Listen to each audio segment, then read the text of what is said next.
Olá, hoje a gente vai mergulhar num tema que, olha, afeta muita gente, mas que muitas vezes fica ali escondidinho, o cansaço mental na maternidade moderna. A gente vai explorar essa sobrecarga que ninguém vê, sabe? Mas que se sente. E como se sente? É algo profundo, constante. Para começar, essa frase, ela praticamente resume tudo, né? É o cansaço que ninguém vê. Aquela sensação que está ali, sabe? Escondida por trás dos sorrisos, da correria do dia a dia, daquela lista de tarefas que parece que nunca acaba. É um peso silencioso. E é exatamente sobre ele que a gente vai conversar hoje. Então, para entender de onde vem esse cansaço, vamos primeiro falar sobre o que é essa tal de sobrecarga invisível. Por que ela desgasta tanto? E aqui está o ponto central de tudo, a grande sacada. A gente não está falando só daquele cansaço físico, sabe? De correr atrás de criança, de arrumar a casa, não. O maior peso da maternidade hoje em dia, ele não está nas tarefas, ele está na mente. É sobre o que se pensa, o que se gerencia o tempo todo. Tá, mas o que é esse cansaço mental na prática? Pensa só, é aquela lista de coisas que nunca acaba. É decidir o que vai ter para o jantar, se preocupar com a reunião da escola, lembrar de pagar as contas, dar conta do trabalho, pensar na saúde de todo mundo. É um gerenciamento que não para, 24 horas por dia, ocupando a cabeça sem trégua. A sensação é bem essa, né? O dia mal começou e a mente já está a mil, planejando tudo para todo mundo.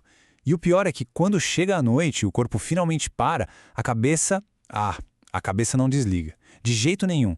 Fica ali em alerta, processando, planejando o dia seguinte. É um tipo de esgotamento que vai muito, mas muito além do corpo.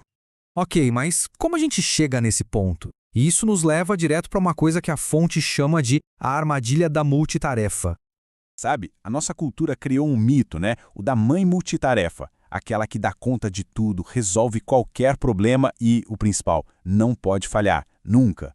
É uma expectativa, uma pressão social gigantesca para ser uma espécie de super-heroína. Mas convenhamos, é um ideal que não existe, é simplesmente insustentável. E olha só que interessante esse contraste. De um lado, a gente tem um mito, a ideia de que uma mãe precisa estar dando 100% de si o tempo todo. Mas aí do outro lado vem a realidade, a biologia mesmo. O cérebro humano precisa de pausas. Simples assim. Não tem como funcionar bem sem descanso. Ninguém consegue ser super-heroína para sempre. E essa frase aqui, nossa, ela é fundamental. Não é falta de amor, é excesso de exigência. Porque aquele sentimento de esgotamento, de estar sem paciência, não vem porque o amor acabou. De jeito nenhum. Ele vem de uma cobrança absurda, que vem de fora e muitas vezes de dentro da gente também. Entender isso é o primeiro passo para ter um pouco mais de compaixão consigo mesmo. Bom, e tudo isso tem um preço, claro. Vamos ver agora qual é o custo real dessa sobrecarga toda, o chamado custo emocional. A pergunta é essa, bem direta. Afinal, qual é o custo? O que acontece quando se vive nesse estado de alerta mental o tempo todo? Olha, os efeitos são bem sérios. A paciência, ela vai sendo corroída, sabe? Os nervos ficam à flor da pele. O humor, claro, fica super afetado. E os dias parecem mais pesados. E talvez o mais triste, a alegria. Aquela alegria das pequenas coisas, dos momentos bons, ela vai diminuindo, vai se apagando. E isso criou um efeito dominó, sabe? Uma mãe que está emocionalmente esgotada, por mais que ela se esforce, vai ter dificuldade para passar aquela segurança que os filhos tanto precisam. No fim das contas, o equilíbrio da casa inteira depende muito do equilíbrio emocional da mãe. Ok, o cenário parece pesado, eu sei. Mas e aí? Como é que se sai desse ciclo? É isso que a gente vai ver agora, na nossa última parte, recuperando a leveza. Vamos focar em soluções práticas.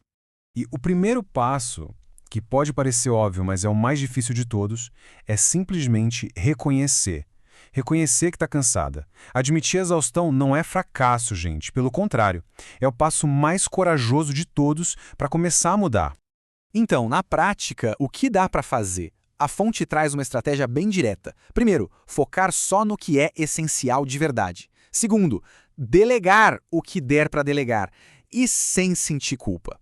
E terceiro, e talvez o mais libertador, aceitar que o mundo não vai acabar se algo ficar para depois. Aprender a deixar para lá. Outra dica de ouro, criar os famosos momentos de respiro. E olha, não precisa ser nada grandioso, tipo uma viagem. Estamos falando de coisas pequenas que recarregam a bateria. Um banho um pouco mais longo, tomar um café em silêncio sem ninguém por perto, ou dar uma caminhadinha rápida no quarteirão. São essas pequenas pausas que fazem toda a diferença. E agora, talvez o mais importante de tudo, pedir ajuda. Essa ideia de que mãe tem que ser autossuficiente é uma das coisas mais perigosas que existem. Aceitar ajuda não tem nada a ver com fraqueza. Muito pelo contrário, é um sinal de inteligência, de força. Eu acho essa metáfora perfeita. A maternidade é como um mar profundo mesmo. Tem desafios, tem correntes, mas também tem uma beleza incrível. Só que a mensagem mais importante é essa: ninguém, absolutamente ninguém, precisa nadar nesse mar sozinha. E para a gente fechar, fica essa reflexão. Cuidar de si mesma não é egoísmo, é necessidade. Porque a verdade é uma só: mãe descansada ama melhor, pensa melhor e vive melhor. E quando a mãe vive melhor, todo mundo ao redor dela se beneficia. É um ciclo virtuoso.